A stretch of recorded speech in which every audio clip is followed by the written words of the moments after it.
Hola, buenos días y bienvenidos a todos al canal de Profe Laura.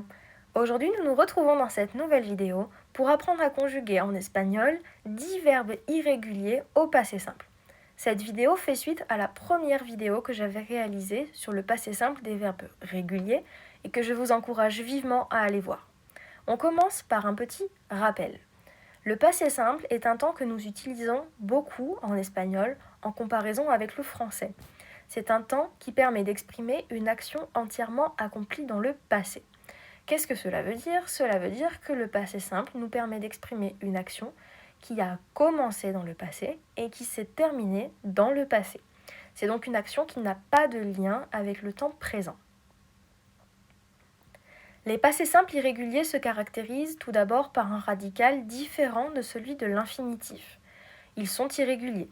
À la différence des verbes réguliers, par exemple au passé simple, on prenait l'infinitif, on récupérait le radical, on collait derrière les terminaisons du passé simple et le verbe était conjugué. Pour les verbes irréguliers, ça ne fonctionne pas comme ça. Le radical sera donc différent du radical de l'infinitif.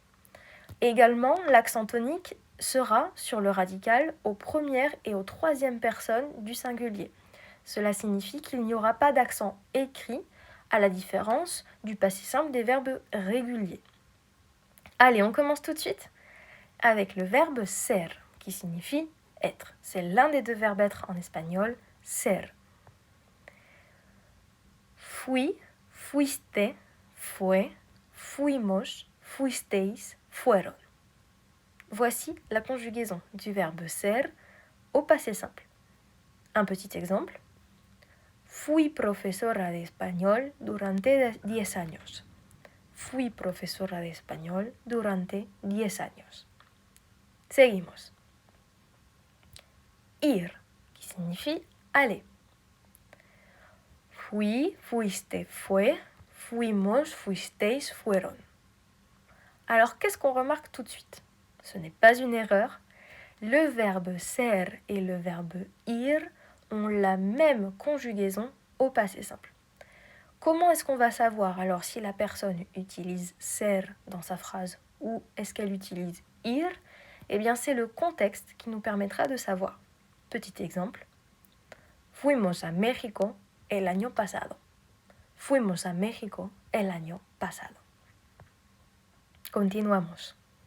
Poder, pouvoir. Pude, pudiste, pudo, pudimos, pudisteis, pudieron.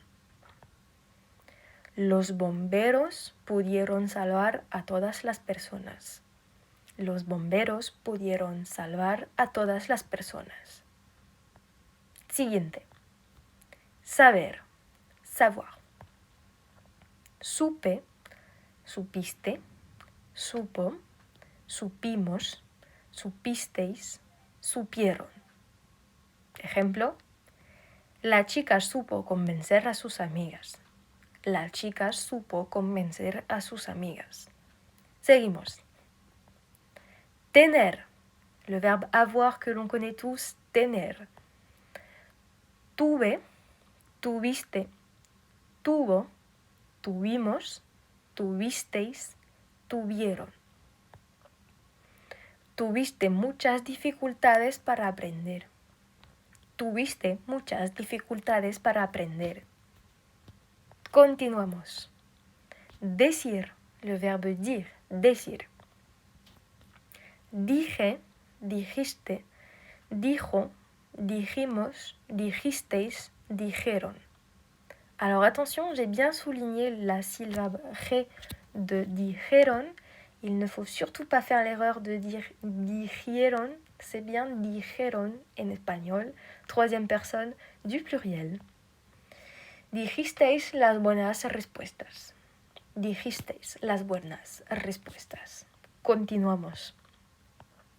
Querer, vouloir, mais aussi aimer, querer. Quise, quisiste, quiso, quisimos, quisisteis, quisieron. Quisieron pagar las compras. Quisieron pagar las compras. Seguimos. Hacer, le verbe faire, hacer. hice, hiciste, hizo, hicimos, hicisteis, hicieron. Pourquoi est-ce que j'ai souligné le Z sur la troisième personne du singulier à hizo? Parce qu'il ne faut surtout pas mettre de C. Si vous mettez un C, ça donne ico. Et attention, on dit bien hizo. C'est une petite irrégularité à l'intérieur de l'irrégularité. Hizo tanto frío que no pudimos salir. Hizo tanto frío que no pudimos salir. Venir. Venir en français. Vine, viniste, vino, vinimos, vinisteis, vinieron. Vinimos a visitar a nuestra abuela. Vinimos a visitar a nuestra abuela. Terminamos con estar. L'autre verbe être, estar. Estuve, estuviste, estuvo, estuvimos, estuvisteis, estuvieron. Estuve en París y me gustó mucho la ciudad. Estuve en París y me gustó mucho la ciudad.